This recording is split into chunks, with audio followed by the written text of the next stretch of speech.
CDS exam 2026 आप में से बहुत बच्चों का आईएमए के लिए लास्ट अटेम्प्ट होने वाला है और आप में से बहुत बच्चे ऐसे भी होंगे जो एक से दो बार एग्जाम दे चुके हैं। बट अभी भी आप सभी बच्चों को एक ही दिक्कत आ रही है कि सर सीडीएस मैथ्स के लिए हम प्रैक्टिस कहाँ से करें, और अगर हम प्रैक्टिस करें तो क्या पास्ट ईयर हमारे लिए बेस्ट ऑप्शन होगा, और अगर पास्ट ईयर अगर हमारे लिए बेस्ट ऑप्शन है, अगर वो इंपॉर्टेंट है हमारे लिए, तो फिर हम कितने साल का पास्ट ईयर सोल्व करें। तो जय Hind everyone, this is Pankaj नागर और आज की इस वीडियो में मैं आपको बताऊंगा कि भाई पास्ट ईयर हमारे एग्जाम के लिए कितने इंपॉर्टेंट है और एटलीस्ट कितने साल का पास्ट ईयर आप लोगों को सोल्व करके जाना चाहिए। बट देखो अगेन, मैं हर वीडियो में बेटा आपको एक चीज बोलता हुआ दिख जाऊंगा कि मैं जितनी भी इस तरह के वीडियोस बनाता हूँ, ठीक है, उनका जो मेरा बेसिक होता है, जो मेरा बेसिस होता है आपको सारी बातें बताने का, वो मेरा बेटा लास्ट 20 ईयर्स के पेपर को एनालिसिस करने के बाद होता है। ठीक है, पहले तो आप इस बात को अपने दिमाग में सेट कर लें कि मैं कोई भी ऐसी बात इस वीडियो में या किन्हीं भी वीडियो में जितनी मैंने बनाई है, मैं फालतू में ऐसी कोई भी बात नहीं बोलता हूं जिससे आप मेरे पास आए।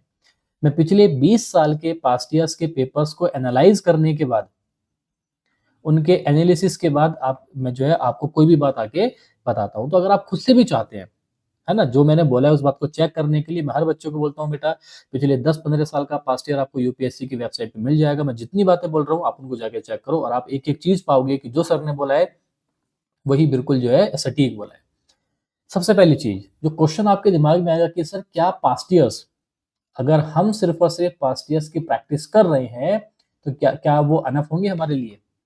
ठीक है, देखो यार, डिपेंड करेगा कि आप प्रैक्टिस किस तरीके से कर रहे हैं। ठीक है ना। फिर दूसरी बात, जो दूसरा क्वेश्चन आप लोगों के दिमाग में आया कि सर जो प्रैक्टिस किया है तो हम कितने ईयर का, है ना, कितने साल का जो है हम पास्ट ईयर्स को सोल्व करके जाए। तो क्या पहली चीज तो एक बार रखो, PYQ is very very important. ठीक है, ध्यान रखो, very very important for CDS examination. और खासकर वो बच्चे जिनके पास बेटा आईएमए का लास्ट अटेम्प्ट है ना, ये वो तो कान खोल के सुन लो इस चीज को। अगर आप प्रैक्टिस के लिए जूझ रहे हैं, ठीक है, मैंने मान लिया कि आपके बेसिक कॉन्सेप्ट अच्छे हैं, आप लोगों ने प्रैक्टिस अच्छे से कर लिया, बेसिक प्रैक्टिस आप लोगों ने अच्छे से कर लिया, अब आप ये चाह रहे हैं कि हम क्या करके जाएं। तो आपको देखो कुछ नहीं करना, मिनिमम मैं आपको बता रहा हूँ, ठीक है, मिनिमम 10 ईयर। और क्योंकि आपके पास टाइम बहुत सारा है ना, आप एक दो बार एग्जाम दे चुके हो या फिर आपके पास लास्ट अटेम्प्ट है, तो आपको इतना आइडिया है, आपके पास इतना टाइम है कि आपको बाकी सब्जेक्ट्स पे टाइम देने की कोई दिक्कत नहीं है, क्योंकि आपका ऑन एन एवरेज आप सारे सब्जेक्ट पे टाइम दे रहे हो। ठीक है भैया, अगर कोई भी बच्चा फ्रेशर है जो पहली बार एग्जाम दे रहा है, उसके लिए भी ये बात इंपॉर्टेंट है। अदरवाइज कम से कम मिनिमम 10 साल या फिर बेटा 15 साल तो आप एटलीस्ट करके जाओ। कम से कम 10 साल अगर आपके पास टाइम है, जैसे आप मैंने अभी बोला कि आप में से बहुत बच्चे ऐसे होंगे जिनके पास लास्ट चांस होगा, या आप में से बहुत बच्चे ऐसे होंगे जो एक दो बार एग्जाम दे चुके हैं, देन बेटा go for 15 year past years. कहाँ से करना है, मैं फिर बोलूंगा बेटा, सिर्फ और सिर्फ यूपीएससी की वेबसाइट से। ठीक है, अगर आप खुद से करना चाहते हैं विदाउट एनी गाइडेंस, क्योंकि आपको लगता है कि आपने इतना जो पढ़ लिया है, तो बेटा आप यूपीएससी की वेबसाइट पे जाओ और वहां से आप पास्ट ईयर्स को डाउनलोड करो, सोल्व करना स्टार्ट कर दो। बट ये पास्ट ईयर आपके लिए पता है इंपोर्टेंट कब होंगे, ये पास्ट ईयर आप लोगों के लिए इंपोर्टेंट तब होंगे जब आपने इनकी प्रैक्टिस किस तरीके से की है, वो मैं भी आपको यहाँ पे बताने वाला हूँ। कैसे करना है पता है आपको, जैसे अगर आप ध्यान से देखोगे ना, पिछले 10 साल के बेटा पास्ट ईयर्स मैंने ऑलरेडी यूट्यूब के ऊपर डाले हुए हैं। मैं ये नहीं कह रहा कि उनको जाके देखो, बट मैं क्या कह रहा हूँ उस बात को समझना। ठीक है, यूट्यूब के ऊपर इसी चैनल के ऊपर बेटा मैंने पिछले 10 साल के पास्ट ईयर्स को डाला हुआ है। ठीक है, मैथ्स के। मैं क्या कहना चाह रहा हूँ फिर यहाँ पे आपको समझना ये है, कोई भी एक वीडियो मेरी उठा के जा मतलब वहां पे देखना, चाहे नंबर सिस्टम हो, चाहे ज्योमेट्री हो, चाहे एलजेब्रा। मैं ये कहना चाह रहा हूँ कि जब आप पास्ट ईयर्स को सोल्व करोगे ना, तो आपको ना सिर्फ और सिर्फ क्वेश्चंस नहीं सोल्व करने हैं।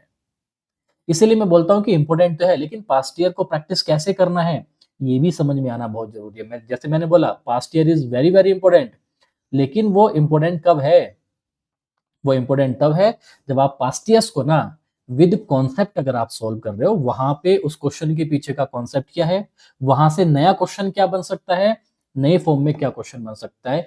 अगर आपने पास्ट ईयर्स को सोल्व इस तरीके से किया है, तो मैं फिर बोलूंगा बेटा सिर्फ और सिर्फ पास्ट ईयर्स है ना, अगर मैं कॉन्सेप्चुअल वाइज बात करूं, अगर आपने पिछले 15 साल के पास्ट ईयर्स को सोल्व कर लिया, तो एटलीस्ट बेटा 30 to 40% मिनिमम बता रहा हूं मैं आपको, मिनिमम। ठीक है, 30 to 40% जो आपके क्वेश्चंस होंगे ना, वो पास्ट ईयर्स से आपको दिख जाएंगे। और आप में से बहुत बच्चे तो ऐसे हैं जिनको यही चाहिए बस कि सर हमारे ना 30 मार्क्स आ जाएं, हमारे बस 40 मार्क्स आ जाएं। आप में से मैक्सिमम बच्चा बस यही चाहता है, उसको 50 टारगेट नहीं चाहिए, उसको 60 टारगेट नहीं चाहिए। ठीक है भाई।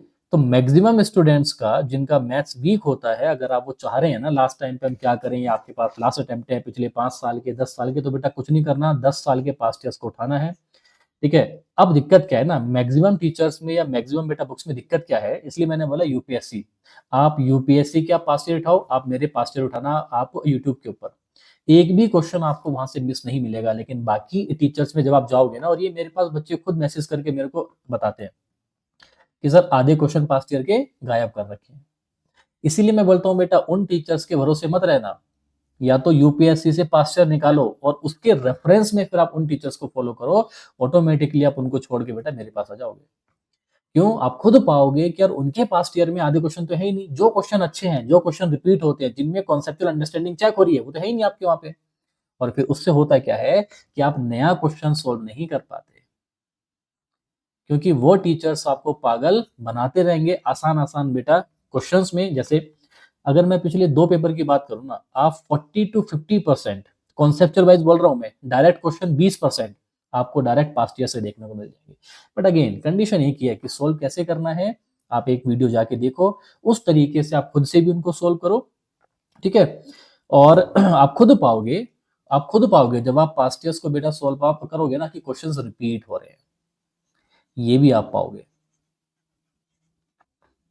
कि भाई जो हमारे सीडीएस के पास्ट ईयर में क्वेश्चंस रिपीट हो रहे हैं, और पता है रिपीट कैसे हो रहे हैं, कॉन्सेप्ट तो बिल्कुल सेम था बट उसकी फॉर्म चेंज कर दी मैंने, उसकी लैंग्वेज चेंज कर दी। क्या बात समझ पा रहे हो? उसकी फॉर्मेटिंग मैंने चेंज कर दी बस। और अगर मैं प्रूफ की बात करूं ना, जैसे बेटा मैं पहले चाह रहा था कि मैं स्क्रीनशॉट लगाऊं, बट दिक्कत क्या हुई, जब मैंने स्क्रीनशॉट निकाले पिछले 20 साल के, पिछले कम से कम 15 साल के, तो इतने सारे हो गए कि एक ही क्वेश्चन 10 बार आ रखा है ना। तो इसलिए मैंने बोला है कि आप पास्ट ईयर में जाओ, वहां पे मैंने बता रखा है, देखो ये क्वेश्चन कितनी बार आया, देखो ये क्वेश्चन कितनी बार आया, ये क्वेश्चन 4 बार आ रखा है, ये क्वेश्चन 5 बार आ रखा है, ये क्वेश्चन ऐसे आया है, ये क्वेश्चन अगली बार ऐसे आया है। जब आपको इस तरीके से आपने पास्ट ईयर्स को अगर प्रैक्टिस कर लिया, ठीक है, आपको अगर आप ये वाले स्टूडेंट है ना, आपको कुछ भी कोई भी किताब कुछ भी बेटा करने की जरूरत नहीं है। और मैं ये वीडियो इसलिए बता रहा हूँ क्योंकि बार बार मुझसे बच्चे पूछते हैं कि सर हम लास्ट टाइम पे क्या करें, लास्ट टाइम पे क्या करें, और ये बात फिर आपको ना 2-3 एग्जाम दे के धक्के खा के तब समझ में आती है। ठीक है। Again past year is very very important, पर कम से कम 15 ईयर्स का।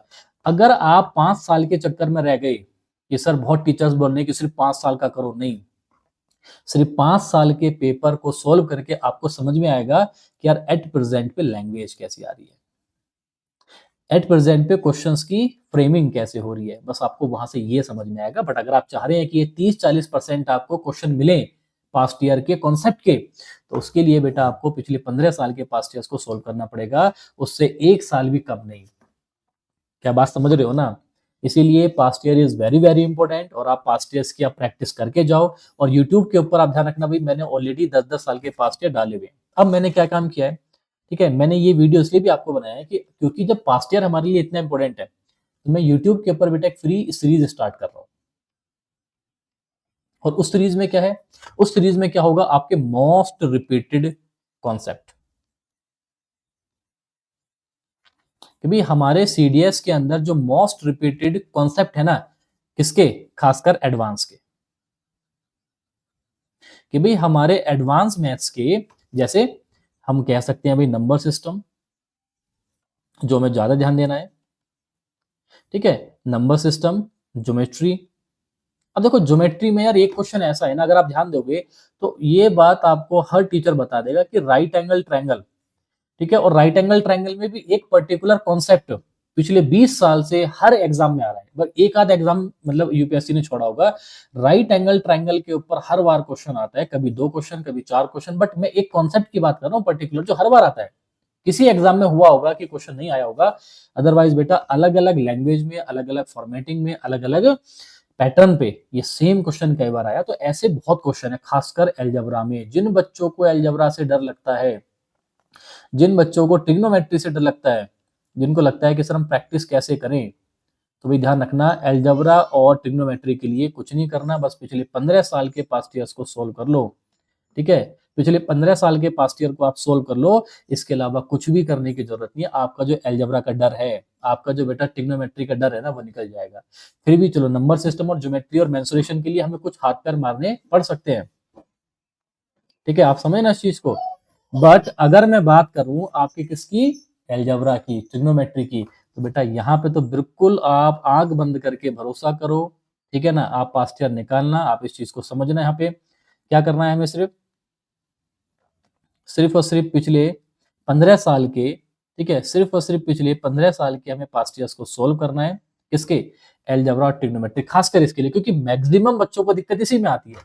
और इसके लिए मैं बोल रहा हूँ सिर्फ पास्ट ईयर सोल्व करो, इसके अलावा कुछ नहीं करना, ठीक है। तो मैं क्या कर रहा हूँ ताकि आपको पास्ट ईयर सोल्व करने में हेल्प हो, ताकि आपको ये बात समझ में आए, तो हर टॉपिक के number system, geometry, algebra, trigonometry, mensuration और स्टैट्स, वैसे खैर उसके क्वेश्चन तो आसान ही आते हैं, जरूरत नहीं है, बट तो इनके खासकर जो रिपीटेड, जो मोस्ट रिपीटेड कॉन्सेप्ट है ना, उसकी बेटा मैं एक सीरीज इसमें लेके आ रहा हूँ, तो आप उसको भी फॉलो कर सकते हैं एग्जाम से पहले। पास्ट ईयर तो मस्ट है, पास्ट ईयर के अलावा, ताकि एक बार आपका रिवीजन हो जाए कि यार ऐसे कौन कौन से मतलब कॉन्सेप्ट्स हैं जो पिछले 15 साल में, 10 साल में रेगुलर आ रहे हैं, उनका भी आपको आइडिया लग जाए, उनपे क्वेश्चन कैसे कैसे बन सकता है, पास्ट ईयर में क्वेश्चन कैसे आया है और कैसे क्वेश्चन बन सकता है, ये सारा कुछ मैं आपको वहां पे सिखाऊंगा। बट ध्यान रखना भैया, ओनली रिपीटेड कॉन्सेप्ट होंगे, उसके भरोसे मत बैठना कि सर ने सारा कुछ यहाँ पे दे दिया है, नहीं।